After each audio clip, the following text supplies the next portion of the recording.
আমাকে ভুলে যাননি তো? তোমাকে কি বলা যায় না তো? তুমি আমার কাছে প্রতিজ্ঞা করা দিচ্ছ। আমি কিন্তু আমার প্রতিজ্ঞা রেখেছি। আমি আর মিথ্যে কথা বলি না। ও বলো, খুব বড়। এবার আমি চুরি করাটা শিখে দাও। দেবো তো, আর একটা চুরি করবো, তারপর চুরি করা ছেড়ে দেবো। আর ওটাই হবে আমার শেষ চুরি। শেষ চুরি? শেষ চুরিটা তুই কি করবে চলবা? একবার চুরি দেবে, রাজকোষ থেকে চুরি করবে। ও কাজ করতে যেও না, বিপদে পড়ে যাবে চলবা। কোনো চিন্তা করবেন না, আমি যাবো, লুটবো আর ফিরবো। আরে চলো না। আরে এই রাজপথ পাড়ার জন্য নতুন মন্ত্রী নিয়োগ হচ্ছে, দেখছো না? কিন্তু হই হই হই হই ব্যাপার। নতুন মন্ত্রী মশাই করতে আসবেন। নতুন মন্ত্রী মশাই আসছেন টোটাল এই রাজকোষটাকে পরীক্ষা করার জন্য। তাহলে তার চিন্তাই নেই। আপনি এক কাজ করুন, আপনি মন্ত্রী মশাইকে আটকান, কথা বলুন, মালা পরান, ব্যস্ত রাখুন। আমি যাবো আর আরে আরে চলুন না। হবে না, হবে না। মারা পড়ানো এই আমি পারবো না। চলুন না। হবে, হবে, আমি দানটা সাহেবকে বলে রেখে ব্যবস্থা করছি। আপনি শুধু দানটা রাখুন, আমি আসছি।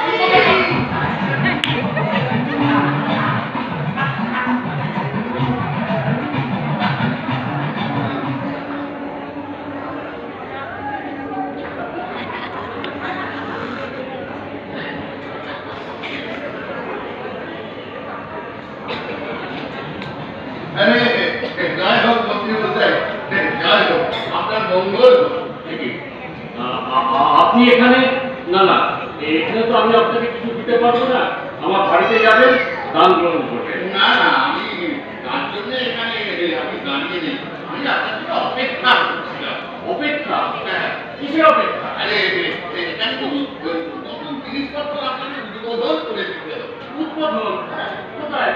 ব্যবস্থা তো দেখতে পাচ্ছি না। সব হবে, মালা আসছে, সমস্ত কিছু হয়ে যাবে। মালা? কোথায় মালা? আরে দারোগা সাহেব মালা নিয়ে এলেন। আরে দারোগা সাহেব, মালাগুলো আনো। এটা এসছে ছত্তিশগড় থেকে। মন্ত্রী, এই মালাটি এসছে ছত্তিশগড় থেকে। এটা এসছে দিল্লি থেকে।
করছে। চল, চল,